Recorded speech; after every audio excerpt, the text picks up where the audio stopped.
Welcome to the Ultimate Coach Podcast, Conversations from Being, inspired by the book, The Ultimate Coach, written by Amy Hardison and Alan Thompson. Join us each week with the intention of expanding your state of being, and your experience will be remarkable. Remember, this is a podcast about being. It is a podcast about you. To explore more deeply, visit theultimatecoachbook.com. Now, enjoy today's conversation from being. Ben Buckley, welcome to the show. Welcome to the Ultimate Coach Podcast.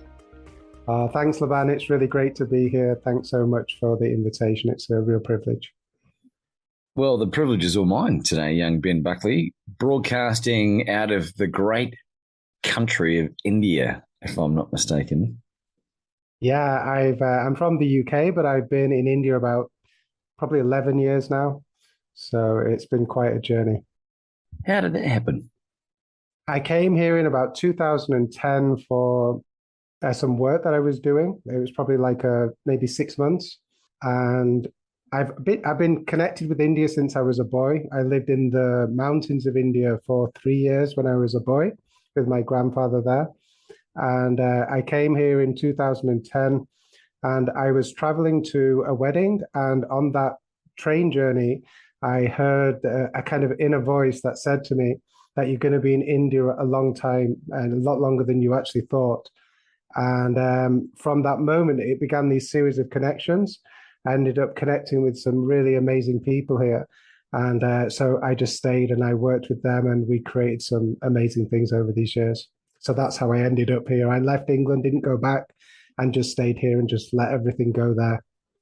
So that's what happened.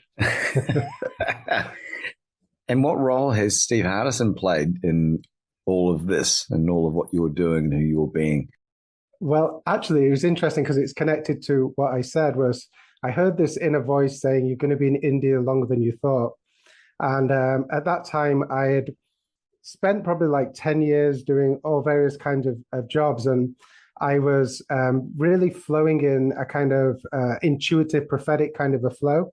So I was doing some kind of itinerant speaking at different events and conferences, mainly just in healing, prophetic gifts. And on the side, I had this little business where I was helping people with online marketing funnels because I've been trained in that as well. So I was listening to Steve Hardison through, I think it was Steve Chandler, a book I picked up. I had loads of his books. I used to like Steve Chandler. And every book he had, he said, oh, there's this guy called Steve Hardison. He's amazing. So when I did a Google search, I couldn't find anything except for this video of the Juice the Tui story about the football player. And so I watched that video and I actually don't even remember the story or anything about what happened. All I remember him was talking about this commitment. And when he started talking about commitment, he just kind of lit up. And it was just like, I felt I was crying. I felt like just energy going through my body every time he spoke on it. So I began to put it on a loop. I ripped it, put it on audio, played it in my car. Hundreds of times I listened to this bit and I would just fast forward it. And I even cut it, the beginning of it, the end of it, and just put that like 15-minute bit that I liked on it and used to just play it. And what was really interesting was, I know this is probably, I'll try and cut the story short, but I interpret dreams. I have a gift of interpreting dreams. And I was on these international forums interpreting dreams for people. And I connected with a guy in England who was, they do it on an international level. And he worked for a guy who even interpreted dreams for presidents, like the president of the United States, I think Bill Clinton at the time. And so I had this dream, I interpreted it, and I didn't realize, but he then called this international prophetic guy and told him about this dream. So this guy contacted me and wanted to meet me and asked me to come to this retreat in Lonavala near Mumbai, and if I could meet him there. So I went on this journey and it ended up, he asked me if I could train people in dreams in his material across the south of India. And he gave me all his book publishing rights and all different types of things. And So I began to work with him. And when I started to do this, I was doing this at a retreat in Hyderabad. And one of my friends had a connection with this multimillionaire businessman. And while I was doing this retreat, he walked in just by chance to talk to him about some business they were doing. And he watched what I was doing. And he, after the meeting, he came over and said, like, who are you? He's a kind of an interesting guy. Doesn't really speak a lot. He's just very direct. So he was like, who are you? What do you do? He said, I want to see you. Come to my office on Monday. I want to talk to you. And through this connection, it opened up a whole world where I was, I was being asked to train people in spiritual gifts, intuition, across all his business networks, his spiritual networks. I ended up on stages speaking to about 2,000 people a week. I was leading teams of hundreds of people. He had loads of facilities. I was running one of those for him as well. So I managed that. And so in the space of maybe 8 months after listening to that on loop, I found myself going from, because in that, when I listened to that loop, I committed to myself, I'm going to be the best prophetic person on earth. I'm going to be a leader. I'm going to be powerful. All the things that I've dreamed about, I'm going to commit to it and do it. But I didn't know how. And then 6 months later, I'm in this place where actually I walk into a building, hundreds of people are looking to me for leadership. I'm standing on stages and 2,000 people a week. I'm their spiritual guide and leader. And then I'm coaching people, because every conference I did, I would have 50 to 100 every week in my office through the week saying, can you help me with this? Help me with my business, help me with my life, help me. So, my office was like a healing surgery on one day, prophetic the next day, coaching the next day. It was really crazy. And so India was a place of just great growth. And it was 100% connected to that video I had with Steve. What was really funny as well was I reached out to him at the time and said, your video has just changed my life. And he replied back 4 years later, I think, 6 years later. 6 years later. Yeah, because so I thought, the guy's so busy, he didn't even reply, but he hadn't seen it. And then he replies back saying, oh, I'm sorry, I must have missed this. And here's some material for you or something. And that's what happened. So, and then, so that's how I first got introduced to Steve. There's a similar thread coming through with a number of the guests on this podcast, not just with me and my guests, but the other three amigos that were recording. And I've come to figure out something. You mentioned marketing. I reckon Steve Hardison has to be the Mormon Dan Kennedy of marketing, right? For those who haven't heard of Dan Kennedy, look him up. He's the OG, right? Yeah. And that Deuce Latuli video completely transformed my stuff, and is the single greatest piece of marketing equipment in the history of the world. And I don't know, I don't want to make this assumption, but I wouldn't have thought that would have been Steve's intent, but just a divine download, him being told to give that one recorded speech at that time, because there was nothing else that existed on the interweb.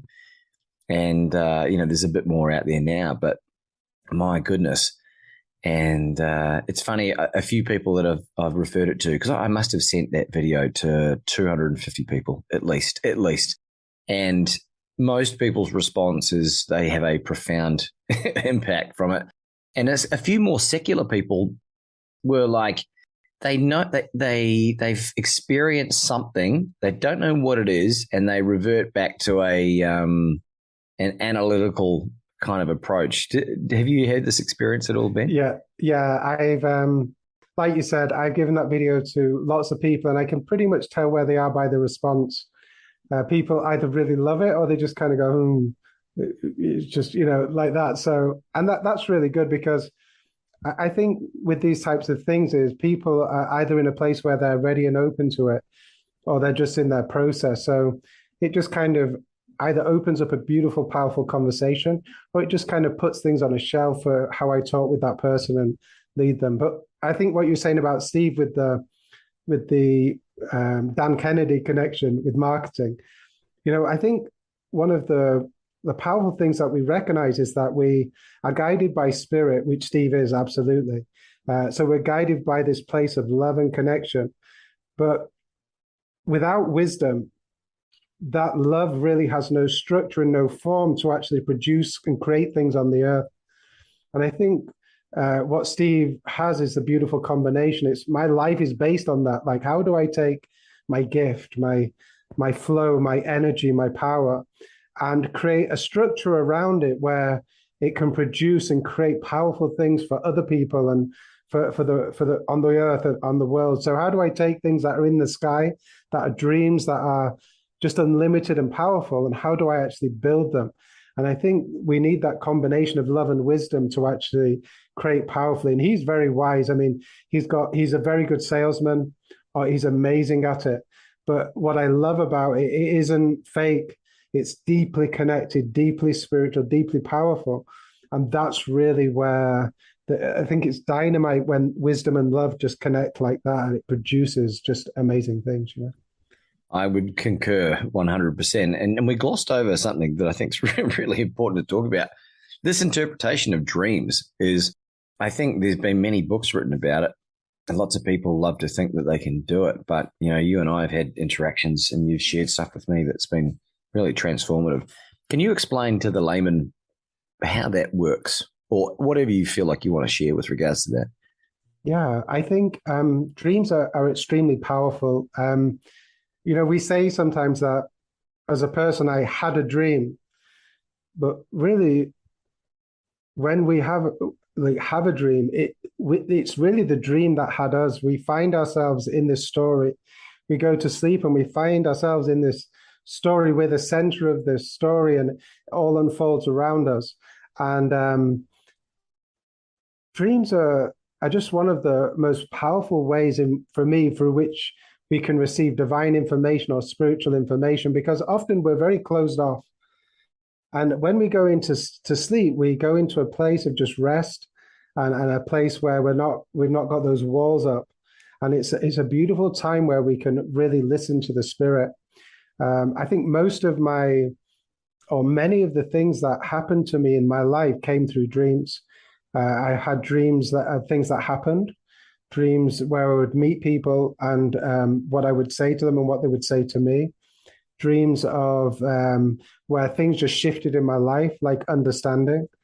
Like, for example, one of the transformative things that happened in my life was in about 2004, I'd been involved in lots of leadership. I'd served with spiritual leaders and mentors and guides, and I'd actually was leading a lot of people. And I had this dream, and in this dream, I'm across from my spiritual mentor, and this mentor looks at me and says, Ben, I would like you to share your story of how you overcame drug and heroin addiction and how you became a leader today, how you went from this journey of being a drug addict, homeless, to how you're impacting the lives of all these people. I'd love you to share that. I have a conference with thousands of young people. Could you do that? So I said, yes, sure. And the dream cut. And then I'm again in front of him and I have these paper that I've written my story, and I pass it to him. I say, this is what I'm going to share. And he's like, this is awesome. I was there with you at all of these times. I saw all these things happen. These young people are just going to be blown away. It's going to be awesome. And as he's saying it, suddenly I feel this conviction in my heart, like, oh. And I suddenly realize I can't say this. It's a lie. And I say to him, you know what? This is a lie. I cannot share this story. So he says, what do you mean? I know all of this is true. Everything there that you've written is true. So I said, no, it's not true. And he said, well, how can that be? And I said, well, because all I've done in this story here is tell you all the good things that happened, of the healings that happened, the miracles that happened, the power that happened, how this happened and that happened. But actually, I've not told you half of it. I didn't tell you about the mental struggles, the depression. I didn't tell you about how difficult it was and all the challenges that I had, how many times I just missed out all of the other stuff, and I told you the good stuff. And suddenly I wake up in this dream, and now what flashes before my eyes is the person that I just had a conversation with, who I was leading this group. And what would happen was every week I'd come to the group and I'd be like, hey, yesterday I was walking down the road. As I walked down the road, suddenly the spirit told me the name of this person walking down the street. So I crossed over, said, is your name so-and-so? And he's like, yeah. And I said, have you got this sickness? He said, yeah. just spoke over him. He got healed. And I was telling this story. And yesterday at work, this woman walked over, my manager. I interpreted a dream. She began to cry. This happened. And I got, promoted in my job and all this kind of stuff. Every week I'd be telling these stories because I was on fire. I'd always do this stuff. And she looked at me in the eyes. And this is what I see in the dream. She looked at me in the eyes and she said, "You know what, Ben? I think God really loves you. You're amazing. And what you do is amazing." And then she looked at me and said, "But God doesn't love me. I've never done anything important like this in my life. I don't think I have any gifts." And suddenly I saw this like dejection in her face. And then I began to see all of these people, and it was the same thing. And what I realized was that all I was doing was showing how powerful I was. And in that process, they were diminishing. And suddenly I heard in my heart, you have a choice before you right now.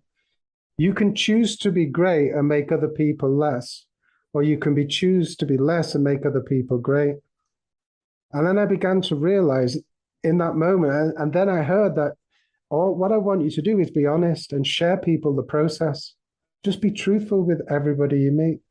Tell them what happens, what doesn't happen.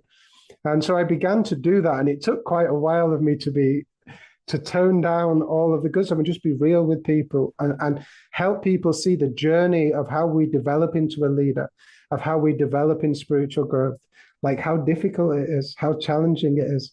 And as I began to open that up to people, people began to say, "Yeah, I can do that as well. Actually, I have the same experience that you do. So if you're doing that and you go through that as well, then I can do it too." And that was a dream that shifted my world. That was just one of hundreds of types of dreams. Sometimes it's about others, but dreams are so powerful. And at events, when you share dreams with people and you interpret them, it just blows them away, Oh man, I love you for sharing that, Ben. And how long have you been sober for? Since 1998. Congratulations, man. I just wanted to acknowledge that because it's not that it's even a challenge for you, I'm guessing, right? At this stage of your life. Yeah, well, I think it's never, I wouldn't say it's a challenge, but there's always an opportunity to go into a cycle where when things are difficult, what do we do to kind of cope? What do we do to kind of deal with those emotions, those feelings? And there's always an open door to that.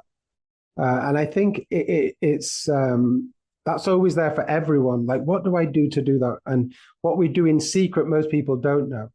But for me, it just didn't make sense. Especially, I think my purpose in life is to connect other people to this place, and that's what I do. But I think once I found that connection, it just didn't make sense to do that. It just didn't make sense to me anymore. So, yeah. Well, I want to share a dream with you in the audience because Anna, my darling wife, had a dream when she was a young woman about going to Disney World, right? And we realized that dream in the last 7 days, and we had an opportunity. We nearly didn't come. And we had 2 amazing days. And even I got sort of sucked into it as well. It became my childhood dream as well. I really connected to my inner child, and we had a hell of a time. And I was talking to a friend of mine who lives in Melbourne, but is in Greece. And he said, "Where are you in the world?" Because we've been traveling around a lot. I said, "We're in Florida." He goes, "You need to connect with my mate, Tony." And I was like, "Okay, what's his phone number?" Like, that was it. Called him. "Hey, Tony, I'm a friend of James." He said, "Hey, Laban, we're down in Boca Raton, like Del Rey part of Florida, which was about 3 hours drive from Orlando. We were supposed to fly back to Orlando on Tuesday, so we pushed our flights back to Saturday morning and just drove down on a whim. And Tony Wilcox, Dr. Tony Wilcox, is a double-degreed acupuncturist down here with this amazing clinic that is a sanctuary of spirituality and light and God and Jesus and Buddha, and like, it's amazing. And so we get access to all this cupping and acupuncture and red light therapy and crystal therapy and all this other stuff. And as my healing journey goes, Ben, I'm becoming, like, if there was a Woo Awards like in 2022, I reckon I'd be nominated for a few things now, right? But then he goes, "Hey, look, would you guys come out and have dinner with me and my wife? And I'm like, would love to. And I don't know his wife. And so we go to dinner, and her name is Marceline Dyer. And Marceline Dyer was Wayne Dyer's wife. Wow. Right? The manifestation guy. Yeah. For those who haven't heard of Wayne Dyer, he's easily regarded as one of the best, and he's dead now, but he died a few years back. But, we end up at dinner with this woman who calls people like Ram Dass and Deepak Chopra, like, Ram Dass is dead now, but Deepak Chopra's on the phone every other week, we're like, how on God's green earth did we end up in this situation? And they've been doing a lot of work around ayahuasca. They've had her daughters have had some addiction issues from a former marriage, and then children from that family, and had some amazing success with ayahuasca. And so we've found ourselves now flying out next Wednesday on this all expenses trip to Costa Rica to do this 5-day ayahuasca thing when we were supposed to fly back to Salt Lake City, So isn't that just so profound and amazing? So we'll keep you posted on the update of that. I just wanted to share that with you because it just tied in beautifully with what you've been talking about, I think. Yeah, it's amazing how dreams are like that. I think sometimes we dream things like that, and what it does is it shows us that I'm on the path that I was meant to be on. We see the future, and when those moments come, it's just like a sign to you, like, I've actually, this was meant to happen. This is part of my future, part of my destiny. And you realize it, and you have lots of dreams like stepping stones, and it's a beautiful sign like that, just to dream something and it happens. Well, we were in Orlando 3 weeks prior for an event and for a healing ceremony that Anna and I did privately. And there was absolutely no need for us to be back in Florida.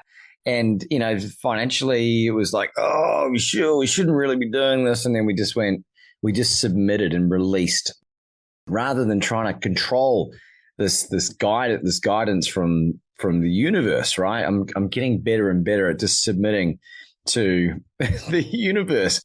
And even this podcast has been, we've had to muck around with some dates and stuff. And the timing of it with you sharing this my experience, and I would love for you to share about the ultimate experience that's taking place in Mumbai in February, if you don't mind. Yeah, I would love to. It's to be honest with you, the whole creation of it is a miracle. But what's just incredible is that people are coming from all over the earth to be part of this, to connect, to come together. And for me, it's just something that's beyond, the creation of what people can do, but it's something, powerful. It's almost like the hearts of everyone around the world are being spoken to and drawn together for something that's going to be just created and powerful. There are amazing speakers, amazing people. There's literally, as far as I'm aware, hundreds of people traveling from all corners of the earth: Australia, UK, Costa USA, Rica. Costa Rica, you're coming. It's just incredible. The energy is amazing. India is an amazing place. It's just an amazing place to have it. I can't describe to you how amazing the place is here. It's an incredibly spiritual place. I just think it's a catalyst for something that's going to take place. We just have a great sense there'll be an awakening of being across India as well. It'll be an awakening like a ripple that will really impact the nation of India. And it will, be an event that really creates something. What it creates, we never really know. I think it's the coming together, the creating the space and creating that. And then from that, we will see something emerge. We have a sense of it, but what that will actually be, that's what makes it really exciting, I think. So, anyone who's watching this, who's not part of it, just find out, get connected, reach out. Would love to have a conversation with you about how you can be just part of this historic thing that's taking place, Yeah, I agree. And we didn't plan to talk about this at all, but and a massive shout out to Coach Ranjan as well, who's the catalyst for this. So how do people find out about this, by the way? I don't know. Do you know? Yeah, I as far as I'm aware, they've just worked out the venue. So the venue's booked. All the speakers are booked. I think all the website and everything else is about to go online just now. By the time this comes out, it might be live. So I think it will. So we'll just post that up there right now. It will be. You'll be able to find it today or tomorrow or something. Get on the Ultimate Coach Facebook group, and I'm sure there'll be some information. I'll reach out to Coach Ranjan. So it's in Mumbai, and Coach Ranjan reliably said that it's only a 10-minute drive from the airport. Now, I've been to India, and I can highly recommend, and I know you can recommend it, Ben, because you live there. But the thing that you just touched on really quickly is this is audio only, this podcast, but what I'm showing, trying to show Ben, because it's blurred, is the Hawkins levels of consciousness, right? And you talk about a shift in India when this event happens. Now, I'm going to probably bastardize this a little bit. I don't mean to, but someone said to me that the further up these levels of consciousness, and someone used Tony Robbins as a reference, right? He's someone that's close to enlightenment. I don't know where he would be. Maybe he's like an 850 divine grace and love union, or supra casual truth. I'm not sure. Full consciousness, I think, is enlightenment, isn't it? And for every one of those, it negates 250,000 people or something. Do you know anything about this, Ben? You able to shed some light on this?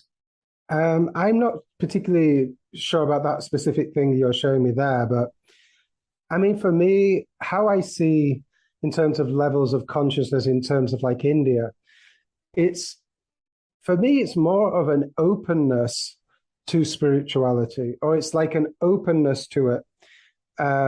So it's like an open door. That's how I see it. I wouldn't say, if you come here, you can very clearly see that there is not high levels of consciousness in a lot of people. There's extreme poverty, there's lots of things that are a sign of, the exact opposite of that. Yeah. There's an absolutely huge capacity and an openness to spiritual things. And so something like this, people would be really open to it. So if people could embrace this and embrace the work, even the work I've done, as people embrace it, that opens the door to that. And it accelerates really quickly when people are open. And especially if you go to some of the Western spheres of the world, it's not that people are less enlightened, but there's often a lot of, in terms of the mind, people can be quite closed to some of those things because they believe in rational thought. But that can be quickly avoided too. Yeah. Well, I think the short answer is, if you can get to India, like if you can leave your country without any issues, even if you can't, get out. I got out. Get to this event. It will be really transformative. And I can't recommend it more highly. Ben, how do people find you? Well, they can go to my website. So that's coachbenbuckley.com, and Facebook, even WhatsApp, something like that. I put my contacts up there so people can get in touch. I'm pretty easy to get in touch with. I love to connect with people, talk with people. So always open to a good conversation. And we certainly have those. Ben, do you have any concluding thoughts for our amazing audience today? Yeah, I mean, for me, I think life really begins when we connect to ourselves. And the most important thing that we could ever do is create that connection within ourselves to really look past, just stop seeking the things that are outside that are so loud and distracting, and really look within and make that connection. It's from that place that we find everything that we need, our wisdom, our strength, unlimited vision and power. And it's that connection that really changes everything. It changes the game. It changes what we do, changes who we are, changes how we see, changes how we live and move and breathe. And I think that really is the most important thing. And I think that's why people want to go to this event. That's why I do what I do. It's why you do what you do. And it's in that place that we find everything that we need. And so connection with ourselves, that deep connection, that commitment to ourselves and who we're being, and that is the most important thing. Being is the place that we come from, and it's the place that we go to. Ladies and gentlemen, Ben Buckley. Thank you, Laban. It was great to be here. Thank you for listening. If you know someone who would benefit from today's conversation, please share this podcast with them. Also, we invite you to visit theultimatecoachbook.com so you can continue your personal exploration of being. There you will find links to join our wonderful community, get your own copy of the Ultimate Coach book, and more. Simply go now to www.theultimatecoachbook.com. That's www.theultimatecoachbook.com. The link is also available in the show notes. We appreciate your support. Be blessed. Be you.